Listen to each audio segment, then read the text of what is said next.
जय हिंद दोस्तों। क्या हाल समाचार है आपकी। आशा करते हैं कि स्वस्थ होंगे, मस्त होंगे और अपनी कामयाबी की लड़ाई खुद से लड़ रहे होंगे। तो चलिए दोस्त, आज जो हम लोग स्टार्ट करेंगे वे कल की क्लास से आगे करेंगे, क्योंकि कल की क्लास में हम लोग बहुत ही महत्वपूर्ण ढंग से और बोले तो बहुत ही एक नई अंदाज में जो है हम लोगों ने मोहनजोदड़ो और फिर बोले तो हड़प्पा तक की पढ़ाई कर लिए थे। हड़प्पा की खुदाई दयाराम साहनी के द्वारा किया गया था। मोहनजोदड़ो की खुदाई किसके द्वारा किया गया था? तो राखाल दास बनर्जी के द्वारा किया गया था। ठीक है। मोहनजोदड़ो से बहुत सारी वस्तु मिली थी, जिसमें कि श्रमिक आवास था, उसके बाद कुम्हार का चाक था, उसके बाद स्वास्तिक चिन्ह था, हाथी का कपाल था, उसके बाद RS-37 कब्रिस्तान था, लकड़ी का ओखली था, लकड़ी का ताबूत था। और मोहनजोदड़ो से भी बहुत सारे साक्ष्य मिले थे, जिसमें विशाल अस्लानागार था, उसके बाद सूती वस्त्र था, चौड़ी सड़कें थी, उसके बाद यानी पशुपति शिव जी की मूर्ति थी, उसके बाद कांसे की नर्तकी थी और कई सारी वस्तुएं मिली थी, जो कि हम लोग जो है कल की क्लास में चर्चा कर चुके हैं। आज जो है हम लोग उनसे आगे की चर्चा करेंगे, जो कि आज चंद्रहुदरो के बारे में चर्चा करेंगे। दोस्त, आप लोगों को पता ही होगा कि चंद्रहुदरो जो है वे कहाँ पर स्थित है, तो वे भी पाकिस्तान में ही स्थित है। क्योंकि देखिए, जिसमें हुदरो हुदरो हुदरो यानी लगा हुआ है, वे सब पाकिस्तान में स्थित होगा। जैसे कि चंद्रहुदरो की अगर बात करें, चंद हुद रो हुदरो, देखिए ठीक है, तो ये भी पाकिस्तान में ही है। मोहनजोदड़ो रो, तो वे भी पाकिस्तान में था।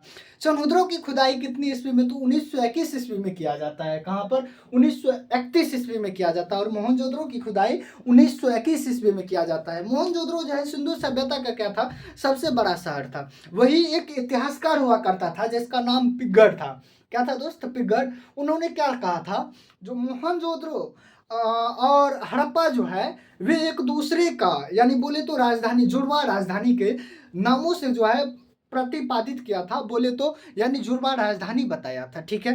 तो अब देखिए, अब उस सभी बातों को हम लोग छोड़ते हैं और जो है आज जो है नई टॉपिक जो हम लोग की चंद्रहुदरो पे है उन पे आते हैं। और ठीक है। क्या बताएंगे। हाँ, ये तो बहुत ही खुशी की बात है, जो सभी का रिजल्ट भी आया है क्लास 10th का। और इस बार जानते हैं, क्लास 10th के वेरिफिकेशन में आप लोगों को पता होगा बहुत यानी जितना नंबर नहीं आना चाहिए ना, उनसे कई गुना ज़्यादा आया है। हम अपने सामने का विद्यार्थी सबको देखते हैं, जो कि लगा जो सेकेंड कर जाएगा तो बहुत ही बेहतरीन होगा, लेकिन मार्क जो आया 400 के आसपास, मात्र 3 नंबर कम था 400 में, 397। अरे यार, शॉर्ट लगता है जो जिस विद्यार्थी के, चलिए वो अलग मैटर था। उससे जानते हैं क्या होता है, बच्चों की जो है ना मेंटलिटी पावर डाउन चले जाता है। डाउन कैसे नहीं जाएगा? आप उत्साह बढ़ा दिए, इतना मार्क दे दिया, अब वो इंटर में आएगा बोलेगा है पढ़ेंगे तो पढ़ेंगे, नहीं पढ़ेंगे तो मार्क अबे करता है। लेकिन जो असल में जो विद्यार्थी मेहनत किए रहता है, अगर उसका मार्क नहीं दिया जाता है ना, तो ये बहुत गलत चीज़ होती है। वे बिहार बोर्ड जाने, अपना अपना लोग का तो बोर्ड ही अलग है। ऐसा बात नहीं है, ये जो है पूरी तरह से 12th बेसिस पे है। ठीक है। ये जो अभी पढ़ा रहे हैं, ये कोई पढ़ के अगर 12th का एग्जाम देने के लिए जाए तो उनका एक भी क्वेश्चन जो है नहीं छूटेगा, क्योंकि ये सब जो है ना एनसीईआरटी का निचोड़ निकाला हुआ है। क्लास 6 से लेके 12th तक जो है ना, ये एनसीईआरटी का निचोड़ है। ठीक है। तो ऐसा बात नहीं है, 12th का भी स्टूडेंट जो है बहुत बेहतरीन ढंग से कर सकता है और बहुत बेहतरीन ढंग से जो है एग्जाम निकलेगा। ऐसा बात नहीं है। जो ये कोई फेक, अब ऐसा थोड़ी ना है जो चीज़ जनरल कंपटीशन में पूछता है वे जो है 12th में नहीं पूछेगा। अरे 12th का भी सिलेबस जाके देखो, यही है, यही सब पढ़ने के लिए आता है, बस इसमें थोड़ा सा डिप है और 12th का जो है थोड़ा सा ऊपर ऊपर है। ठीक है। तो ऐसा बात है, इसमें सबका सार निकला हुआ है। जैसे कि सबका सार का मतलब हुआ, जो पूरी तरह से बुक का जो बोले तो पूरी तरह से 6 to 12th बुक का निचोड़ दिया हुआ है, उसमें केवल 11th 12th पढ़ना है, ऐसा बात है। ठीक है। लेकिन नॉलेज जो है ये इससे तो कई गुना ज़्यादा जो है, अगर बोले तो 12th से कई गुना ज़्यादा अगर बोले तो इसमें हम यानी आप लोगों को पता ही होगा, क्योंकि जुड़े हुए हैं तो आप लोगों को पता भी होना चाहिए। ठीक है। तो चलिए अब बातचीत को बंद करते हैं, चंद्रहुदरो को देखें। चंद्रहुदरो की खुदाई कितनी ईस्वी में? तो 1921 ईस्वी में। किसके द्वारा किया गया था? तो गोपाल मंजूमदार के द्वारा किया गया था। किसके द्वारा? तो गोपाल मंजूमदार के द्वारा चंद्रहुदरो की खुदाई 1931 ईस्वी में किया गया था। चंद्रहुदरो की खुदाई किसके द्वारा? तो गोपाल मंजूमदार के द्वारा कितनी ईस्वी में? तो 1931 ईस्वी में किया गया था। देखिए दोस्त, एक और बात, इसमें जो है आपको फैक्ट रटना ही पड़ेगा। अगर कोई बोलता है, कोई टीचर कहता है जो हम समझा देते हैं, देखिए आप जैसे अभी क्लास चल रहा है तो ये आपको जो है पूरी तरह से याद होगा जो हम क्या पढ़ रहे हैं नहीं पढ़ रहे हैं, लेकिन जैसे ही क्लास खत्म होगा तो आप भूल जाइएगा जो आखिर में क्या पढ़े थे क्या नहीं पढ़े थे। इसलिए फैक्ट को याद रखिए, फैक्ट रटना ही पड़ेगा। तो चंद्रद्रोह की खुदाई किसके द्वारा की गई थी? तो गोपाल मंजुनार के द्वारा। कितना ईस्वी में? 1931 ईस्वी में गोपाल मंजुनार के द्वारा चंद्रद्रोह की खुदाई की गई थी, जो कि 1931 ईस्वी में किया गया था। चंद्रद्रोह जो है सिंधु सभ्य यानी सिंधु नदी के किनारे स्थित है। और सिंधु सिंधु नदी के किनारे और कौन सा स्थित था? तो मोहनजोदड़ो भी जो था वे सिंधु नदी किनारे में ही स्थित था। वही रोपर की अगर बात करें तो यानी रोपर नहीं, हड़प्पा की बात करें तो वे रावी नदी के तट पे था। लेकिन रोपर की अगर बात करें तो ये सतलज नदी के किनारे हो जाता है। ठीक है, तो अगर हड़प्पा की हम लोग बात करें तो वे कहाँ पर था? तो रावी नदी के तट पर था। चांदी यानी चंद्रद्रोह की अगर हम लोग बात करें तो ये भी है सिंधु नदी के तट पे। और चंद्रद्रोह जानते हैं जिस प्रकार से मोहनजोदड़ो यानी पूरी तरह से किला में बंद था। अगर बोले तो उनका जो किला था वे चारों तरफ से घेरा हुआ था दीवालों से। लेकिन एक ऐसा मात्र सिंधु सभ्यता का शहर है जिसका जो है किला घेरा हुआ नहीं है, यानी किला घेराव नहीं है, जिसको हम लोग चंद्रद्रोह कहते हैं।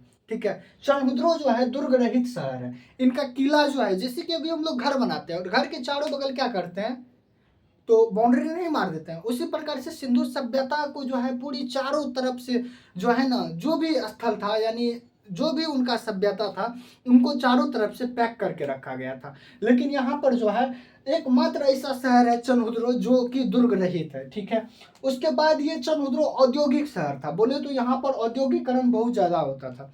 जैसे कि अभी अगर राज्य की हम लोग बात करें तो अभी हम लोग का बिहार बहुत पीछा है औद्योगिक दृष्टिकोण से। वही अगर गुजरात की बात करें तो गुजरात में बहुत सारे यानी फैक्ट्रियाज है और उनके बाद बहुत ऐसी ऐसी व्यवस्था है जो कि अच्छी सुचालित रूप से चलती आ रही है। उसी प्रकार से जो है चंद्रद्रोह है तो ये भी सिंधु सभ्यता का ही हिस्सा है, लेकिन जो है चंद्रद्रोह औद्योगिक रूप से बहुत ज़्यादा आकर्षक था। ठीक है, औद्योगिक विस्तार इसमें बहुत ज़्यादा था चंद्रद्रोह में। और चंद्रद्रोह से जानते हैं आप लोगों को जो भी इधर महिलाओं का लड़कियों का वो जो पोतपात का सामग्री होता है, अगर बोले तो मेकअप करने का सामग्री होता है, वे जो है ना सामग्री चंद्रद्रोह में ही यानी निर्माण हुआ करता था। और एक बात आप लोगों को पता ही होगा, जो लिपस्टिक जो होता है, लिपस्टिक जो किस चीज़ का बनता है? तो कीट का बनता है। ठीक है, और उनको बड़ी चाव से लड़कियां सब लगाती है। अरे वाह, क्या लाल लाल दिख रही है। अरे वे लाल लाल नहीं है यारो, कीट है, कीट कीटाणु है। अगर बोले तो ये कीड़ा का पीस के बनाया जाता है। कैक्टस के ऊपर एक कीड़ा आती है, उन कीड़ों को अगर मसलिएगा ना तो वे लाल रकम का निकलता है। उसी कीड़ा को पीस के जो है लिपस्टिक बनाया जाता है। और आजकल का पगली सब पता नहीं लिपस्टिक को ऐसे समझता है जैसे नहीं समझिए। ठीक है, तो औद्योगिक शहर था। अब देखिए यहाँ से वस्तुओं कौन कौन सा मिली?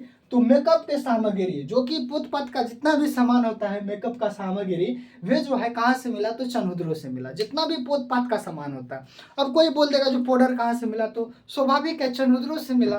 बोले ना मेकअप की सामग्री, मेकअप में क्या क्या आता है हमको क्या पता, हम थोड़ा ना मेकअप करते जो हम जानेंगे। लेकिन इतना जानते हैं कभी कभार जब बचपन में थे ना तो फेयर लवली लगा के काम यानी फेयर लवली कभी कभी जब कहीं पर घूमने के लिए जाते तो रखल था, निकाल के आराम से लेप लेते थे। पता तो चल ही जाता था कैसे, तो लगाते तो पूरी तरह से पसीना यानी पूरी तरह से पसीना जो है आने लगता था। अब पता चल जाता था जो आखिर में फेयर लवली लगाया। और उनका जो है सेंट भी कुछ अजीब टाइप का यानी अलग ही था, तो उनसे भी लोग पता चल जाता था। कोई बोलता तो है हम इतने गोर छियो, हमें जो फेयर लवली लगवे वाला तोड़ा लागे छियो, ऐसे करके जो है बात को रेड़ते थे, लेकिन बाद में पकड़ा ही जाते थे। तो इसी प्रकार से यानी मेकअप की सामग्री कहाँ से मिली? तो कहाँ से? तो चंद्रद्रोह से मिली थी। मेकअप की सामग्री कहाँ से? तो चंद्रद्रोह से मिली। ठीक है, अब लिपस्टिक, ये लिपस्टिक कहाँ से मिली है? लिपस्टिक कहाँ से? चंद्रद्रोह से मिली है। आज तो इसी लिपस्टिक के पीछे कई दीवाना है यार, क्या बताएं, बहुत सारे गाना भी निकला है। तो लिपस्टिक कहाँ से? तो चंद्रद्रोह से मिला है। शीशा जिसमें थुथुन देखा जाता है, थुथुन आप लोग जानते हैं? अरे शकल की बात कर रहे हैं यार, थुथुन जिसमें दिखा जाता है यानी शकल की बात कर रहे हैं। तो वे शीशा भी कहाँ से मिला? तो चंद्रद्रोह से मिला। कहाँ से मिला? तो चंद्रद्रोह से मिला। अब मनका, मनका की अगर हम लोग बात करें तो मनका क्या है? घड़ा जिसको कहते हैं। घड़ा कहाँ से मिला? तो वे भी कहाँ से? तो चंद्रद्रोह से मिला। कहाँ पर? तो चंद्रद्रोह से मनका मिला। अब गुड़िया कहाँ से मिला? गुड़िया, वही टुड्डा टुड्डी जो कि टैडी डे होता है, और कितना फरवरी को होता है वो भी पता नहीं है, लेकिन वैलेंटाइन डे तो पता है 14 फरवरी को होता है। लेकिन ये गलत बात है। वैलेंटाइन डे जो हम लोगों की बोले तो उस दिन हम लोग ब्लैक डे के नाम से जानते हैं, हमारी भारतीय सेना मारी गई थी बम ब्लास्ट में। लेकिन यहाँ पर जो है वैलेंटाइन डे कुछ अलग ही प्रथा चला चुकी है। तो टेडी डे होता है, तो वे टेडी कहाँ से मिला, यानी गुड़िया बोले तो कहाँ से मिला, तो वे भी चंद्रों से मिला। अब क्या अगर हम लोग बात करें तो सुई, सुई जिससे हम लोग कहीं पर, अरे गरीबी हमने देखी है, जब कोई चीज़ फट जाता है तो लगाओ सुई धागा और सिलना स्टार्ट कर दो। तो सुई कहाँ से मिली है, तो चंद्रों से मिली है। कहाँ से, चंद्रों से मिली है। अब अलंकृत ईंटें, अलंकृत ईंटें के नहीं, यानी मतलब क्या हुआ, अलंकृत ईंटें का मतलब हुआ जो ईंट पे पेंटिंग किया हुआ, कहाँ से मिला, तो वे भी चंद्रों से मिला। कहाँ से मिला दोस्तों, चंद्रों से, ठीक है, अलंकृत ईंटें। उसके बाद बिल्ली का पीछा करता हुआ कुत्ता, बिल्ली का पीछा करता हुआ कुत्ता कहाँ से मिला, तो वे भी चंद्रों से ही मिला। अब बोलिएगा जो आखिर में ये कैसे पता चला, जो इतनी सारी, यानी बहुत दिन पहले की बात है, खुदाई हुई 1921 ईस्वी में, तो और वे भी सभ्यता जो था कितना साल पुराना है, तो आखिर में ऐसे कैसे पता चला, जो बिल्ली का पीछा करता हुआ कुत्ता का पता चला। अब जैसे कि हम ही लोग का अगर हम लोग बात करें, ठीक है, अब ये घर है, अगर कहीं कुछ हुआ, अगर ये घर अंदर में दब गया तो क्या करेगा, तो ये तो घर वैसने रहेगा ना, अंदर से ढका हुआ है। हो सकता है बहुत सालों के बाद यहाँ पर जो छत लगी हुई है ये तो यानी ढहना शुरू हो जाएगा, लेकिन जिस प्रकार से है इसी प्रकार से होगा, और इनके चारों ओर से मिट्टी से ये पूरी तरह से दब जाएगा। लेकिन इनकी जब खुदाई होगी तो रूम में क्या क्या कौन कौन सी वस्तु है वे तो पता चलते ही रहेगा ना। तो उसी प्रकार से चंद्रों का था, जो सब चीज़ का पता चलता ही था, जो आखिर में क्या चीज़ था क्या नहीं था, तो ये पैर के निशान से पता चला, जो बिल्ली का पीछा करता हुआ कुत्ता का पता चला है। ठीक है, बिल्ली का पीछा करता हुआ कुत्ता, गलत नहीं, उल्टा नहीं सोचेगा, कुत्ता का पीछा करता हुआ बिल्ली। अब ऐसा नहीं कि बिलाड़ बहुत बड़ा था उस समय का, नहीं, जितना भी बिलाड़ है ऐसने ही ना होगा। कई कई बिल्ली को देखे हैं, बिलाड़ सब जो होता है वे कुत्ते को रपट देता है, उल्टा के दौड़ा दौड़ा देगा पूरी तरह से। हम देखे, हमारे कुतवा जो था ना, एक दिन का बात है, वो बिल्ली का पीछा कर रहा था, उलट के, बिलाड़ था, बिल्ली नहीं था, वो बिलाड़ जो होता है बड़ा वाला, वे बिलाड़ का पीछा कर रहा था, उलट के जो है बिलाड़ को दौड़ा दिया, वो कुत्ता को दौड़ा दे, यानी दौड़ा दिया बिलाड़। ठीक है, तो उसके बाद अगर हम लोग रोपर की बात करें, रोपर, तो रोपर की खुदाई 1953 ईस्वी में की गई थी। क्या चीज़ का, रोपर की खुदाई कितने में, तो 1953 ईस्वी में किया गया था, रोपर की खुदाई हुई थी। खुदाई किसके द्वारा, तो जगदत्त शर्मा के द्वारा हुआ था, जो कि 1953 ईस्वी में। रोपर की खुदाई किसके द्वारा हुआ था, तो जगदत्त शर्मा के द्वारा, कितना ईस्वी में, 1953 ईस्वी में। वही अगर हम लोग बात करें चंद्रों की खुदाई कौन किया था, तो गोपाल मजूमदार किया था, कितना में, तो 1931 ईस्वी में। ये फैक्ट बात है, आपको याद रखना ही पड़ेगा। रोपर की खुदाई जगदत्त शर्मा के द्वारा कितना में, तो 1953 ईस्वी में हुआ था। ये रोपर की खुदाई किसके द्वारा, तो जगदत्त शर्मा के द्वारा 1953 ईस्वी में किया गया था। ठीक है, अब रोपर का स्थान देखिए कहाँ पर है, तो पंजाब के सतलज नदी के किनारे जो है रोपर का साक्ष्य मिला है। कहाँ पर, तो पंजाब के सतलज नदी के किनारे क्या चीज़ का, तो रोपर का साक्ष्य मिला है। रोपर का साक्ष्य कहाँ से मिला है, तो पंजाब के सतलज नदी के किनारे से रोपर का साक्ष्य मिलता है। ठीक है, मानव के द्वारा पालतू जानवर का शव जो है यहाँ पर भी मिला है। मानव और पालतू जानवर का शव जो है रोपर में मिला है। शव का मतलब हुआ लाश, लाश का मतलब हुआ कंगाल, यानी कंकाल, कंगाल नहीं यार, वे नहीं जो पूरी तरह से दिवालिया है, उस कंगाल की बात नहीं, कंकाल, हड्डियों की बनी कंकाल जो है मिली है जानवर और मानव की, कहाँ पे, तो रोपर में मिली है। ठीक है, इनसे पहले आप लोगों को याद होगा जो पूरा पाषाण काल में एक जगह का नाम था बुर्जहोम। बुर्जहोम में यानी मानव के साथ पालतू जानवर को दफनाने का साक्ष्य मिला था, यानी मानव के साथ कुत्तों को दफनाने का साक्ष्य मिला था, या बोले तो पालतू जानवर को दफनाने का साक्ष्य मिला था। कहाँ से, तो पूरा पाषाण काल के यानी बुर्जहोम से।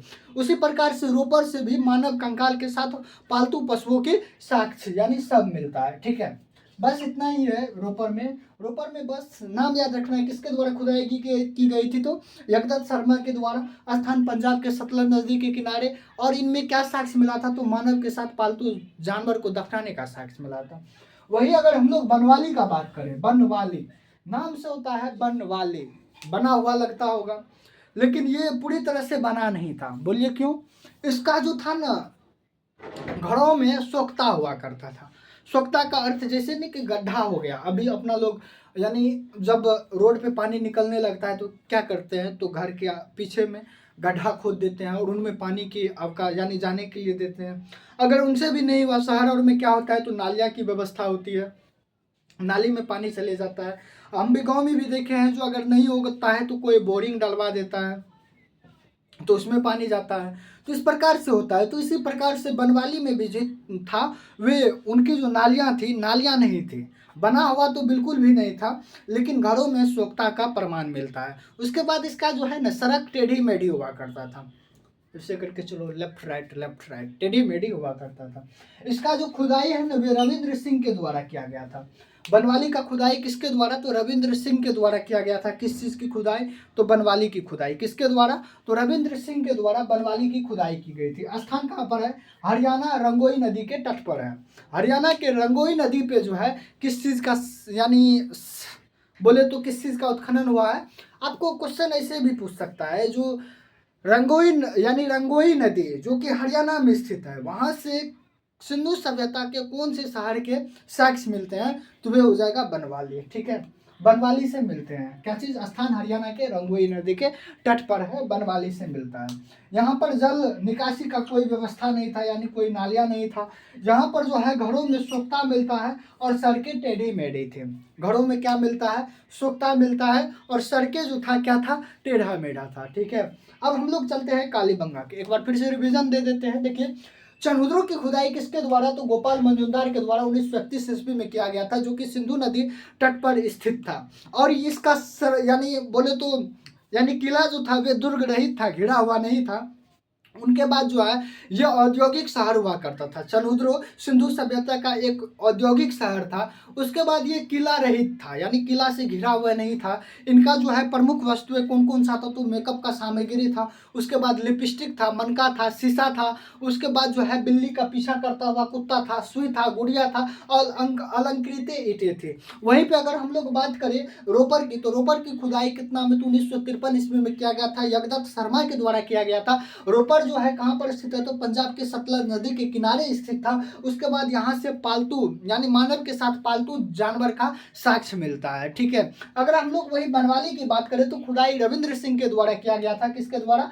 रविंद्र सिंह के द्वारा किया गया था। स्थान जो था हरियाणा के रंगोई नदी के तट पर स्थित था। यहाँ पर जल निकासी का कोई उत्तम व्यवस्था नहीं था, घरों में सोखता हुआ करता था और यहाँ की सड़कें जो है टेढ़ी मेढ़ी हुआ करती थी। अब हम लोग बात करते हैं कालीबंगा। कालीबंगा, अब इसका अर्थ कालीबंगा का क्या हुआ? यहाँ की मिट्टी कालियाँ हुआ करती थी। कालीबंगा का अर्थ क्या हुआ? तो काली मिट्टी की चूड़ी। काली मिट्टी की चूड़ी, यहाँ जो है चूड़ी का साक्ष्य मिला था और मिट्टी यहाँ की काली थी, तो इसीलिए इसको काली मिट्टी का चूड़ी से कालीबंगा बोल दिए। ठीक है, और यहाँ पर जो है जोता हुआ खेत का भी साक्ष्य मिलता है। तो अर्थ क्या है? तो कालीबंगा का अर्थ हो गया जो काली मिट्टी की चूड़ी। अब आपको पूछ देगा जो सिंधु सभ्यता का ऐसा कौन सा शहर था जो काली मिट्टी की चूड़ी के नाम से जाना जाता था? तो वे हो जाएगा कालीबंगा। ठीक है, और कालीबंगा से क्या क्या चीज़ मिला है? तो अलंकृत ईंटें मिली हैं, उसके बाद चूड़ी मिला है। इधर एक तो और एक बात, क्या चीज़? तो अलंकृत ईंटें का साक्ष्य कहाँ कहाँ से मिला है? एक तो चनहुद्रों से मिला था, चनहुद्रों में भी अलंकृत ईंटें हैं। देखिए, और फिर यहाँ पर किधर? तो बनवाली में यानी कालीबंगा में भी जो है क्या चीज़ है? तो अलंकृत ईंटें का साक्ष्य मिलता है। उसके बाद चूड़ी मिला है, कहाँ से? तो कालीबंगा से चूड़ी मिला है। उसके बाद जोता हुआ खेत मिला है, हल मिला है। अगर जोता हुआ खेत मिला है तो हल मिला होगा। उसके बाद हवन कुंड मिला है। अब एक तो बात जानते हैं आप, अभी भी जो है हवन और बहुत होता है, बहुत बहुत बड़ी यज्ञ होती है और उस यज्ञ में हवन कराया जाता है। ठीक है, तो हो सकता है कोई महिला हुई होगी तब ना चूड़ी का साक्ष्य मिला, जो कि हवन में गया होगा, हवन कुंड यानी हवन कुंड के पास, वहीं पे जो उनकी चूड़ी गिर गई होगी। और जो है हवन कुंड को नहीं तोड़ा जाए तो इस कारण से जो है खेत को फसल लगाने के लिए जोता होगा, लेकिन उसी बीच कुछ ऐसी आपदा आई होगी जो कि पूरी सभ्यता को समाप्त कर दिया होगा। ऐसा भी हो सकता है और कुछ भी हो सकता है, ये तो इतिहास की बात है। मानिएगा तो भी ठीक, नहीं मानिएगा तो भी ठीक। क्योंकि हम लोग इतिहास को जान रहे हैं ना, जो चीज़ घटित हुई है उनको जान रहे हैं, कोई तो देखा नहीं है, बस एक अनुमान लगा सकते हैं। अनुमान लगाना गलत नहीं है, लेकिन गलत विचारों पे अनुमान लगाना गलत है, ठीक है। इस प्रकार से देखिए, हवन कुंड कहाँ से मिला है, तो कालीबंगा से मिला है। जोता हुआ खेत कहाँ से मिला है, तो कालीबंगा से मिला है। हल का साक्ष्य कहाँ से मिला है, तो कालीबंगा से मिला है। अलंकृत ईंटें कहाँ से मिली है, तो कालीबंगा से मिली है। चूड़ी कहाँ से मिला है, तो कालीबंगा से मिला है। अर्थ क्या हुआ, काली मिट्टी की चूड़ी। अलंकृत ईंटें कालीबंगा से, चूड़ी कालीबंगा से, हल यानी हल्का साक्ष्य मिला है कालीबंगा से, जोता हुआ खेत मिला है कालीबंगा से, चूड़ी मिला है कालीबंगा से, अलंकृत ईंटें मिली है कालीबंगा से, हवन कुंड मिला है कालीबंगा से। स्थान कहाँ है, राजस्थान के हनुमानगढ़ जिला है, ठीक है। क्या है ये, हनुमानगढ़ क्या है, तो जिला है, हनुमानगढ़ जिला है, राजस्थान के एक जिला है हनुमानगढ़। और हनुमानगढ़ से जो है प्रभावित होती है सरस्वती नदी, या तो बोले घग्गर नदी, उसको सरस्वती नदी के नाम से जानते हैं। और जैसे ही बिहार में प्रवेश करता है तो वे घग्गर नदी के नाम से जाना जाता है, ठीक है। घग्गर नदी, घग्गरे नदी के नाम से न जाते हैं। घाघरा है कि घग्गर है, घग्गर है ना, घग्गर नदी, ठीक है। तो ये जो है हनुमानगढ़, जो कि सरस्वती नदी के किनारे स्थित है, घग्गर नदी के पास। स्थान कहाँ है, राजस्थान, जो कि क्या है, हनुमानगढ़, जो कि घग्गर नदी के किनारे स्थित है। इनकी खोज जो है आलमनंद घोष के द्वारा किया गया था। आलमनंद अलमानंद घोष के द्वारा जो है क्या चीज़ का खोज किया गया था, तो कालीबंगा की खोज जो है आलमनंद घोष के द्वारा किया गया था। उसके बाद खुदाई जो है बीके थापर तथा बीके लाल ने किया। बीके थापर तथा बीके लाल के द्वारा जो है कालीबंगा की खुदाई की गई। कालीबंगा की खोज किसके द्वारा किया गया था, तो अलमानंद घोष के द्वारा कालीबंगा की खोज की गई। किसके द्वारा, अलमानंद घोष के द्वारा। और इस यानी खोज की गई, खोज का मतलब हुआ जो इनका जानकारी दिया सरकार को, और सरकार कोई एक कमेटी का गठन किया होगा, जिसका नाम होगा यानी जिसका अध्यक्ष होगा बीके थापर, और उनके बाद क्या, तो बीबी लाल होगा, हो सकता है। तो इस प्रकार से जो है हम लोग देखें जो चनहुद्रों के बारे में, उसके बाद रोपर के बारे में जाने, कालीबंगा के बारे में जाने, और बनवाली के बारे में जाने। आज सिंधु सभ्यता का टोटल मिला के हम लोग छः शहर की जो है जानकारी प्राप्त कर चुके हैं। सबसे पहला रोपर, तो रोपर की खुदाई किसके द्वारा, तो दयाराम साहनी के द्वारा। मोहनजोदड़ो की खुदाई राखल दास बनर्जी के द्वारा। उसके बाद चनहुद्रों की खुदाई गोपाल मंजूमदार के द्वारा। और इधर रोपर की खुदाई जगदत्त शर्मा के द्वारा। और फिर है क्या कहता है, कालीबंगा की खुदाई रविंद्र सिंह के द्वारा, उसके यानी सॉरी बनवाली की खुदाई रविंद्र सिंह के द्वारा। और कालीबंगा की खुदाई जो है किसके द्वारा, तो बीके थापर और बीबी लाल के द्वारा। जो कि इसका जानकारी किसने दिया था, तो अलमानंद घोष के द्वारा दिया गया था। इस प्रकार से जो है हम लोग आज जो है सिंधु सभ्यता के 6 शहर को निपटा चुके हैं। मिलते हैं नेक्स्ट क्लास में, आज के लिए बस इतना ही। जय हिंद दोस्तों, फिर से स्वागत होगी अगले दिन, और बहुत ही मज़ेदार टॉपिक है, जुड़े रहिए इसी प्रकार से। और दोस्त बैकअप लेते रहिएगा, रिवीजन करते रहिएगा। अगर क्लास करके छोड़ देते हैं, अगर रिवीजन नहीं लेते हैं, तो ये सबसे बड़ी आपकी दिक्कत होगी, ठीक है दोस्त। आज के लिए बस इतना ही, मिलते हैं अब नेक्स्ट क्लास में।